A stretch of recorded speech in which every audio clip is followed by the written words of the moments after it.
وسلم کے دربار میں ہدیہ درود و سلام پیش کرنے کے بعد دعا ہے کہ اللہ پاک ہماری نماز فجر کی حاضری اور مل بیٹھ کے یہ ذکر و اذکار سننا اپنی بارگاہ میں قبول و منظور فرمائے۔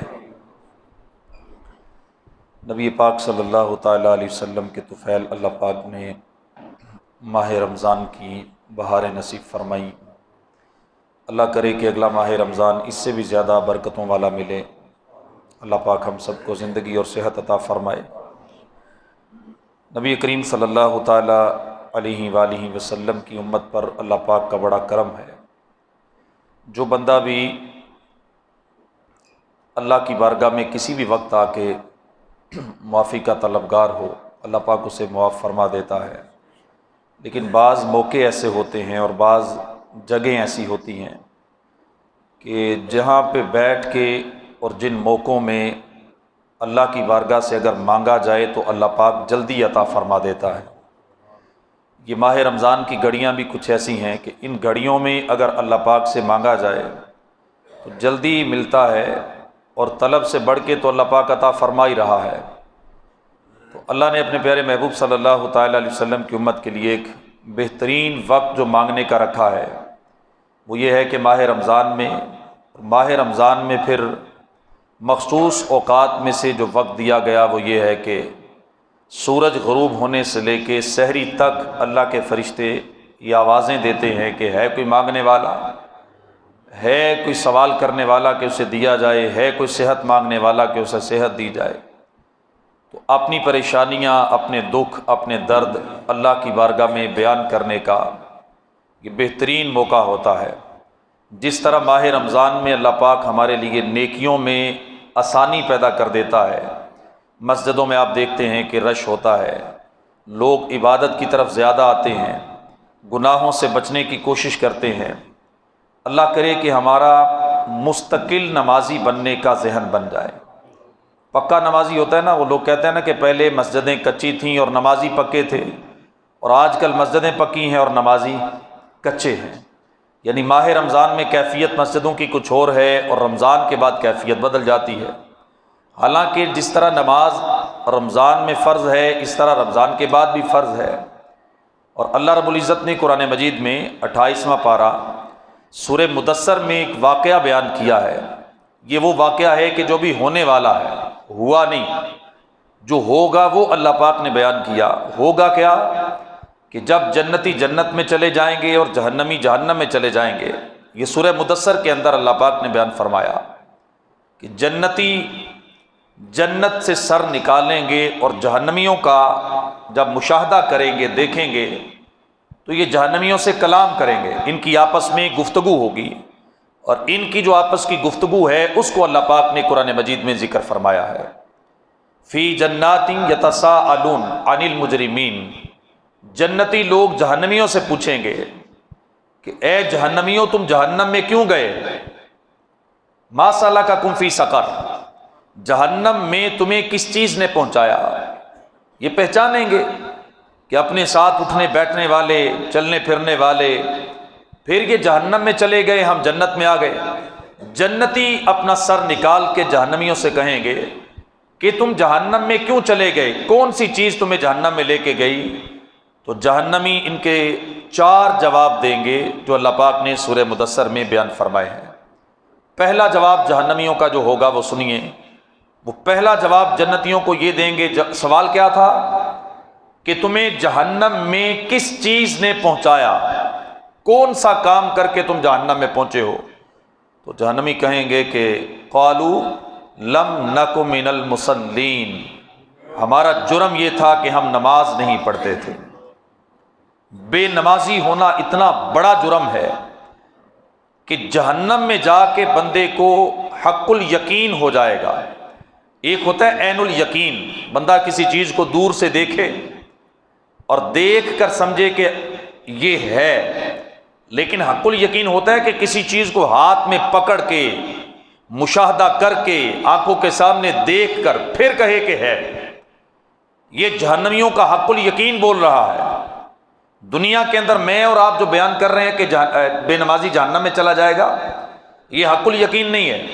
یقین کی ایک منزل ہے کہ بے نمازی جہنم میں جلے گا، لیکن حق الیقین وہ ہے جو جہنمی بول کے کہہ رہے ہیں، اور قرآن ہمیں بتا رہا ہے کہ جب یہ جہنم کے اندر پہنچ جائیں گے پھر پورے یقین کے ساتھ کہیں گے کہ ہم جہنم میں اس لیے آ گئے کہ ہم دنیا میں نماز نہیں پڑھتے تھے، نماز چھوڑنے کی وجہ سے ہمیں جہنم میں ڈالا گیا، نماز نہ پڑھنے کی وجہ سے ہمیں جہنم میں ڈال دیا گیا۔ یہ نماز بے نمازی ہونا اتنا بڑا جرم تھا جس جرم کی سزا میں ہمیں جہنم میں ڈال دیا گیا۔ حضرت عیسیٰ علیہ السلام اللہ کے پیارے نبی، ان کی سیرت مبارکہ میں لکھا ہے کہ آپ پہاڑوں میں جنگلوں میں سیر فرمایا کرتے تھے۔ ایک دفعہ ایک پہاڑ پہ آپ گئے تو پہاڑ کی بلندیوں پہ جا کے دیکھا کہ وہاں پہ ایک چھوٹی سی بستی ہے، لیکن عجیب بات یہ تھی کہ لوگ بڑے خوشحال تھے۔ وہاں ایک بڑی پیاری سی نہر ان کی بستی کے درمیان سے بہتی تھی، اور بڑے خوبصورت مویشی، جانور، درخت، پھل، پودے، اناج بڑا خوبصورت، لوگ بڑے سکھ میں ہیں، چین میں ہیں، اللہ کی عبادت کرتے ہیں، کھاتے پیتے ہیں۔ آپ کو یہ بستی بڑی پیاری لگی، بڑی خوبصورت لگی، دل کو بڑی لگی کہ اتنا پیارا ماحول، ایسا شاندار نظام، کیسا یہ رب کی قدرت کا نظارہ ہے۔ آپ دیکھ کر چلے گئے۔ 2-3 سال کے بعد، کچھ عرصے کے بعد آپ دوبارہ، آپ کا جی چاہا آپ اسی راستے سے گزرے کہ تاکہ اس بستی کو دیکھوں۔ آپ جب اس بستی کے پاس پہنچے تو دیکھا وہاں کے درخت خشک ہو گئے، وہاں کے جانور مر گئے، نہر میں پانی کی ایک بوند بھی نہیں، لوگ بھوکے پیاسے مر رہے تھے، اس کا سارا حسن تباہ و برباد ہو گیا۔ آپ نے اللہ کی بارگاہ میں عرض کی، پروردگار، اس بستی والوں سے کوئی جرم ہوا؟ کیا انہوں نے اتنا بڑا گناہ کر لیا کہ تو نے انہیں سزا دے دی؟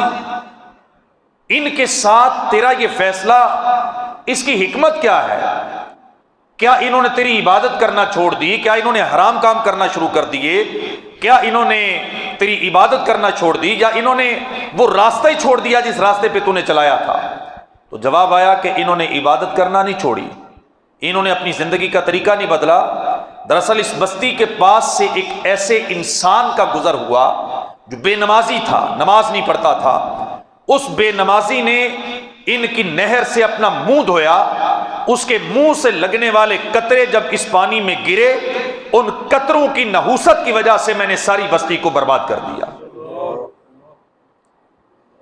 ایک بے نمازی کے چہرے سے لگنے والے پانی کے قطروں کی نحوست کا یہ عالم ہے کہ وہ پورے شہر کو برباد کر دیتا ہے۔ تو جس گھر میں بندہ بے نمازی ہو، اس گھر میں اللہ کی رحمت کیسے اترے گی؟ نحوستیں کیسے نہیں اتریں گی؟ بیماریاں کیسے نہیں اتریں گی؟ آج گھروں کے گھر بیمار ہیں، گھروں کے گھر پریشان ہیں، کوئی کاروبار کی پریشانی میں مبتلا ہے، کوئی بیماریوں میں جکڑا ہوا ہے، کئی گھروں میں لڑائیاں جھگڑے ہیں، کہیں باپ بیٹے کی نہیں سنتا، کہیں بیٹا باپ کی نہیں سنتا، کم و بیش ہر بندہ ہی پریشان ہے، گھریلو مسائل بڑھتے ہی چلے جا رہے ہیں۔ تو اگر ہم غور کریں، ادھر ادھر وجوہات ڈھونڈنے کی بجائے اگر نحوستوں پہ غور کریں، سب سے بڑی نحوست ہمارے گھر میں یہ ہے، ہمارے گھر میں باپ بھی بے نمازی، بیٹا بھی بے نمازی، ماں بھی بے نمازی، بیٹی بھی بے نمازی، نماز کے وقت کسی کی آنکھ نہیں کھلتی، نماز کے وقت کوئی مسجد کا رخ نہیں کرتا، نماز کے وقت کوئی اپنے گھر سے نکلتا نہیں، مرد مسجد میں نہیں جاتے، عورتیں گھر میں مصلی نہیں بچھاتی، نماز کا کوئی اہتمام نہیں، کوئی کسی کو سختی کے ساتھ پوچھنے والا نہیں، جس کا دل کر لیا اس نے پڑھ لی، جس کا دل کیا اس نے نہیں پڑھی۔ جب اتنی زیادہ بے باکی ہو جائے گی، اتنی زیادہ بندے کے اندر آپ سمجھ لیں کہ بندہ بے ڈر ہو جائے گا کہ اللہ کی بارگاہ میں جھکنے سے منہ موڑ لے گا، پھر نحوستیں نہیں اتریں گی تو اور کیا ہوگا؟ اللہ رب العزت کو ڈرنے والے لوگ اچھے لگتے ہیں، خوف والے لوگ اچھے لگتے ہیں۔ حدیث پاک میں آتا ہے قیامت کے دن ایک بندہ جو آخری جنتی ہوگا، یہ جب جنت میں جانے لگے گا نا تو پل صراط پر چل نہیں سکے گا، گر جائے گا، گر کے بھی نہیں چل سکے گا، گھسٹے گا، گھسیٹ کے اپنے آپ کو لے کے جائے گا، لیکن اسے لگے گا کہ میں پل صراط پار نہیں کر سکوں گا۔ یہ اللہ کی بارگاہ میں فریاد کرے گا کہ پروردگار مجھے یہ پل پار کروا کے جنت میں پہنچا دے۔ اللہ پاک فرمائے گا کہ ٹھیک ہے میں تجھے جنت میں پہنچا دیتا ہوں، لیکن شرط یہ ہے کہ تو اپنے گناہوں کا اعتراف کرے گا۔ اگر میں تجھے جنت میں پہنچا دوں تو تو اپنے گناہوں کا اعتراف کر لے گا؟ یہ عرض کرے گا مجھے تیری عزت و جلال کی قسم میں اعتراف کروں گا۔ پھر رب ذوالجلال اسے پل پار کروائے گا، ابھی جنت میں نہیں گیا، ابھی یہ جہنم اور جنت کے درمیان میں ہے۔ تو اللہ پاک اسے فرمائے گا کہ اپنے گناہوں کا اعتراف کر، اعتراف جرم کر۔ تو یہ سوچے گا کہ اگر میں نے اعتراف جرم کر لیا تو ہو سکتا ہے کہ میرا رب دوبارہ مجھے جہنم میں ڈال دے۔ تو یہ عرض کرے گا پروردگار میں نے تو زندگی میں جرم کیا ہی کوئی نہیں، اعتراف کس بات کا کروں، میں نے تو کبھی گناہ کیا ہی نہیں۔ اللہ پاک فرمائے گا کہ میرے پاس تیرے خلاف گواہ موجود ہیں کہ تو جرم کر کے آیا ہے۔ تو حدیث پاک میں آتا ہے کہ یہ بندہ پہلے دائیں دیکھے گا پھر بائیں دیکھے گا، اسے بندہ کوئی نظر نہیں آئے گا۔ تو یہ اللہ کی بارگاہ میں عرض کرے گا مولا تیرے پاس گواہ ہیں تو لا، یعنی یہ سمجھے گا کہ میرے خلاف گواہی دینے کے لیے بندہ تو کوئی موجود ہی نہیں۔ یہ عرض کرے گا اگر تیرے پاس گواہ ہیں تو لا، تو پروردگار اس کی جلد کو حکم دے گا، اس کے اعضاء کو حکم دے گا۔ اچانک اس کے ہاتھ بول کے کہیں گے ہاں ہاں مولا اس نے میرے ساتھ یہ گناہ کیے، اس کے پاؤں بولیں گے، اس کی زبان بولے گی، اس کی آنکھیں بولیں گی، اس کے جسم کا ایک ایک حصہ بول کے کہے گا کہ ہاں اے پروردگار ہم اس کے خلاف گواہی دیتے ہیں، اس نے دنیا میں تیری یہ نافرمانیاں کی۔ یہ بندہ حیران ہوگا، پریشان ہو جائے گا کہ میرے اعضاء میرے خلاف گواہی دے رہے ہیں، میں جن اعضاء کی حفاظت کرتا تھا آج وہ میرے خلاف گواہ بنے بیٹھے ہیں۔ یہ ہم سب کے ساتھ ہے، یہ کسی خاص بندے کے لیے نہیں، ہمارے اعضاء ہمارے خلاف گواہ بن رہے ہیں۔ یہ قیامت کے دن بولیں گے، بتائیں گے رب کی بارگاہ میں کہ اس نے یہ جرم کر کے دنیا میں آیا ہے۔ تو اللہ رب العزت کی بارگاہ میں جو بندہ اعتراف جرم کرے وہ اللہ کو زیادہ اچھا لگتا ہے، معافی مانگے اچھا لگتا ہے۔ نڈر ہو جائے بندہ، بے باک ہو جائے، بے ڈر ہو جائے، گناہ کر کے بھی دل میں ملال نہ آئے، یہ بندہ اللہ رب العزت کو اچھا نہیں لگتا۔ ماہ رمضان کا مہینہ ہے، جاتے ہوئے لمحات ہیں اور بالکل آخری گھڑیاں ہیں، ان گھڑیوں میں بھی ایک دفعہ سچے دل کے ساتھ پوری اپنی کیفیت بنا کے مجرموں کی طرح اللہ کی بارگاہ میں اعتراف کر کے معافی مانگ کے دیکھیں۔ وہ رب ذوالجلال وہ اس کا اعلان ہے کہ تمہاری آنکھ سے اگر مکھی کے سر کے برابر بھی ایک پانی کا قطرہ نکل گیا وہ تمہاری ساری زندگی کے گناہوں کو دھو ڈالے گا، یہ اس کا اعلان ہے۔ لیکن بندہ اس کی بارگاہ میں آ کے یہ التجا کرے، روئے، گڑ گڑائے، معافی مانگے۔ نماز کے معاملے میں بھی ہمیں اپنے دل میں خوف پیدا کرنا چاہیے۔ ایک بزرگ رحمۃ اللہ تعالی علیہ ایک دفعہ مسجد میں نماز پڑھنے کے لیے نہیں پہنچے، جماعت ان کی رہ گئی، نماز نہیں رہی، جماعت رہی۔ ایک تو ہوتا ہے نماز ہی رہ جانا، ان کی جماعت رہ گئی، انہوں نے وقت کے اندر نماز پڑھ لی۔ ایک دوست ان کے گھر میں گئے دوسرے اور جا کے ان سے کہا کہ خیریت تھی، آج آپ جماعت میں نظر نہیں آئے، تو وہ رو پڑے۔ انہوں نے پوچھا رونے کی وجہ کیا ہے؟ انہوں نے کہا رویا اس لیے ہوں کہ میری نماز جماعت رہ گئی تو صرف آپ میرے پاس افسوس کرنے آئے ہیں، میرا بیٹا مر جاتا تو 10,000 لوگوں نے افسوس کرنے آنا تھا، اور اللہ کی قسم بیٹے کا مر جانا اتنا بڑا صدمہ نہیں جتنا بڑا صدمہ یہ ہے کہ کسی مسلمان کی جماعت رہ جائے۔ نماز کے بارے میں یہ ڈر اپنے دل میں جب بندہ پیدا کر لینا پھر وقت بھی نکل آتا ہے، پھر کپڑے بھی پاک ہو ہی جاتے ہیں، پھر ہمیں زیادہ سوچنا نہیں پڑتا۔ جب ہماری یہ سوچ بن جائے کہ میری جماعت کیوں نکل گئی، میری نماز کیوں نکل گئی۔ حضرت حاتم اسم رحمۃ اللہ تعالی علیہ کی خدمت میں ایک بندے نے آ کے عرض کیا تھا حضور میں گناہ کرنا چاہتا ہوں، مجھے کوئی طریقہ بتائیں کہ میں گناہگار بھی نہ ہوں اور جرم بھی کر لوں، میرے نامہ اعمال میں لکھا بھی نہ جائے اور جرم بھی کر لوں، دل بھی کرتا ہے گناہ کرنے کو لیکن میں مجرم بھی نہیں بننا چاہتا۔ تو آپ نے فرمایا ٹھیک ہے میں تجھے اجازت دیتا ہوں، جب تیرا گناہ کرنے کا ارادہ ہو جس کی نافرمانی کرنی ہے اس کی زمین سے نکل جا، جس کی نافرمانی کرنی ہے اس کے چھت کے نیچے سے نکل جا، جس کی نافرمانی کر کے جس کو ناراض کرنا ہے اس کا کھانا پینا چھوڑ دے۔ اس نے کہا یہ کیسے ہو سکتا ہے، میں اللہ کا رزق کیسے چھوڑ دوں، اس کی زمین کیسے چھوڑ دوں، اس کا آسمان کیسے چھوڑ دوں۔ آپ نے فرمایا کہ اگر تو اللہ کی نعمتیں نہیں چھوڑ سکتا تو پھر اللہ کی نافرمانیاں کرنا چھوڑ دے۔ جس کی نعمتیں کھاتا ہے اس کی بارگاہ میں جھکنے کے لیے تیرے پاس وقت کیوں نہیں نکلتا؟ تو کیوں اپنی سوچ نہیں بناتا کہ جس رب نے مجھے یہ صحت دی، جوانی دی، زندگی دی، رزق دے رہا ہے، اب اس کے بارگاہ میں جھکنے کے لیے میرے پاس وقت کیوں نہیں؟ میرے پاس یار دوستوں کے لیے وقت ہے، کاروبار کے لیے وقت ہے، نوکری کے لیے وقت ہے، دکان کتنے بجے کھولنی ہے میرا فکس ٹائم، میں کبھی لیٹ نہیں ہوتا، میں ملازمت پہ کبھی لیٹ نہیں پہنچتا، ہر کام کے لیے میرے پاس وقت ہے، پھر نماز میں لیٹ کیسے ہو جاتا ہوں؟ نماز میں لیٹ کیوں میں پہنچتا ہوں؟ نماز میں بر وقت کیوں نہیں پہنچتا؟ یہ سوچنے کی بات ہے کہ جس رب ذوالجلال نے ہمیں صحت تندرستی دی ہے، اب اس کی بارگاہ میں ہم جھکنے کیوں نہیں آتے؟ ماہ رمضان میں نہیں، ماہ رمضان کے بعد بھی پکے نمازی بنیے، زندگی میں کوئی نماز نکلے نہ۔ حضرت عطا سلمی رحمۃ اللہ تعالی علیہ اللہ کے ولی ہوئے ہیں، یہ کپڑے سیتے تھے، کپڑے بنتے تھے۔ ایک دفعہ انہوں نے اپنی زندگی کا شاہکار جوڑا بنایا، محنت کی، اس پہ بناؤ سنگار کیے، کڑھائیاں کی، اور بڑی امید لے کے گئے کہ آج دکاندار سے بڑے پیسے ملیں گے۔ جب لے کر گئے تو دکاندار پھر دکاندار ہوتا ہے، اس کے اپنے نقطہ نظر ہوتا ہے۔ اس نے کپڑا ہاتھ میں لیا اور کہا اس میں تو یہ عیب ہے، تو یہ عیب ہے، تو وہ عیب ہے، تمہارے کپڑے میں تو اتنے عیب ہیں۔ حضرت عطا سلمی رونے لگے، روتے روتے ان کی ہچکی بند گئی۔ دکاندار نے کہا حضور آپ روئیں نا، جتنے پیسے آپ کہتے ہیں میں آپ کو دے دیتا ہوں۔ اس نے سمجھا کہ کپڑے کے عیب بیان کرنے کی وجہ سے آپ رو پڑے ہیں، کہا جتنے پیسے آپ کہتے ہیں میں کپڑا بھی لے، روئیں نا آپ نے فرمایا میں کپڑے کے لیے نہیں رو رہا۔ عرض کی کیوں رو رہے ہیں؟ فرمایا میں اس لیے رو رہا ہوں، آج میں ایک کپڑا بڑا خوبصورت کر کے، محنت کر کے اور پورا زور لگا کے اسے تیار کر کے لایا، اور اس کے عیبوں سے میں بے خبر رہا۔ کاریگر کے ہاتھ میں آیا تو مجھے پتا چلا کہ اس میں تو ہزاروں عیب ہیں، اس کپڑے کو تو میں نے بڑی محنت سے تیار کیا ہے۔ رو اس لیے رہا ہوں کہ میں نے اپنا نامہ اعمال محنت سے تیار نہیں کیا، جب وہ رب ذوالجلال کی بارگاہ میں جائے گا تو اس میں عیب نکل آئیں گے تو میرا کیا بنے گا؟ وہاں میں کس کو جواب دوں گا؟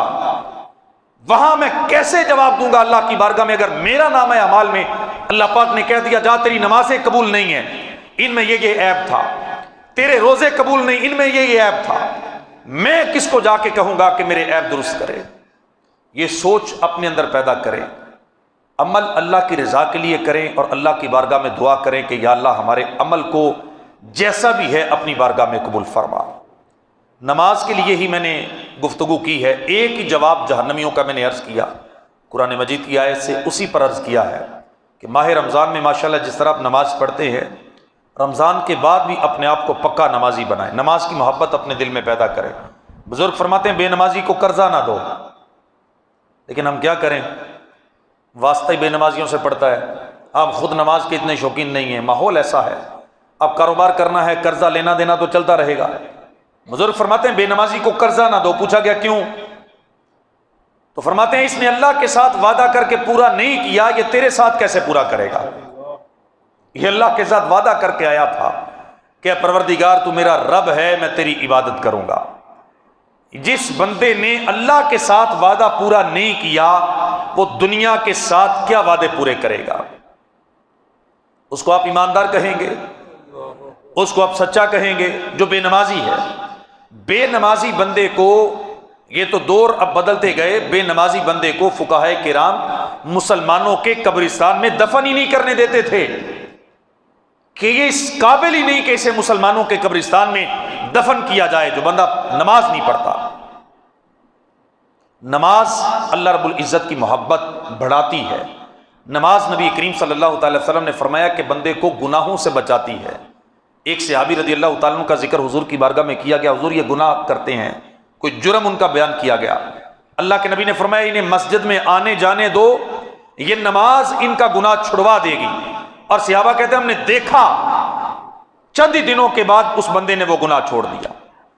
مسجد میں آنا جانا، نماز پڑھنا، ذکر و اذکار کرنا، قرآن کی تلاوت کرنا، یہاں بیٹھ کے ذکر کرنا، یہاں اپنا وقت گزارنا، یہ اپنی عادات میں شامل کیجئے، اپنی زندگی کا حصہ بنا لیجئے۔ کہ اپنا وقت مسجد میں گزاریے. قیامت کے دن نبی پاک صلی اللہ تعالی وسلم نے فرمایا کہ آواز آئے گی این جار اللہ، اللہ کے ہمسائے کہاں ہیں؟ آواز آئے گی قیامت کے دن، نکل جاؤ. اللہ کے ہمسائے باہر نکل آئیں، اللہ انہیں بغیر حساب و کتاب کے جنت میں داخل فرمائے گا. لوگ نہیں نکلیں گے. پھر آواز آئے گی اللہ کے ہمسائے نکل آؤ، نہیں نکلیں گے. عرض کریں گے پروردگار تیرا ہمسایہ کوئی کیسے بن سکتا ہے؟ نہ تیرا مکان، نہ تیرا جسم، نہ تیرا محلہ، نہ تیری گلی، تیرا ہمسایہ کوئی کیسے بن سکتا ہے؟ فرمایا جائے گا جو دنیا میں مسجدوں کو آباد کرنے والے تھے وہ اللہ کے ہمسائے ہیں. وہ نکل آئیں، اللہ پاک انہیں بغیر حساب و کتاب کے جنت میں داخل فرمائے گا. اپنے آپ کو اللہ کا ہمسایہ بنائیں. یہ مسجدیں ہیں کہ جہاں بیٹھ کے بندہ یہ شرف پا سکتا ہے. مسجدوں میں آنا جانا رکھے. آج دنیا کے اندر اگر میں اور آپ گفتگو کریں نا یا سوشل میڈیا دیکھیں، ہر بندے کو دوسرے بندے کے ایمان پہ شک ہے. وہ کہتا ہے یہ پکا مومن نہیں، میں پکا مومن ہوں، اس کے اندر یہ خامی ہے، اس کے اندر یہ خامی ہے. میرے نبی صلی اللہ تعالی وسلم نے فرمایا جس بندے کو تم مسجد میں آتا جاتا دیکھو اس کے ایمان کی گواہی دو کہ یہ پکا مومن ہے. مسجد میں آنا جانا رکھیں. یہ ایمان کی نشانیوں میں سے بیان کیا گیا ہے کہ بندہ مسجد میں آئے، نماز پڑھے. ماہ رمضان گزر جائے گا، اس کے بعد بھی اپنے آپ کو پکا نمازی بنانے کی کوشش کریں. پکے نمازی بن گئے آپ دیکھیں گے زندگی کی بہت ساری پریشانیاں اللہ پاک نماز کی برکت سے ختم کر دے گا. دنیا بھی بہتر ہو جائے گی، آخرت بھی بہتر ہو جائے گی. اللہ پاک مجھے اور آپ کو عمل کی توفیق عطا فرمائے. آمین بجاہ النبی.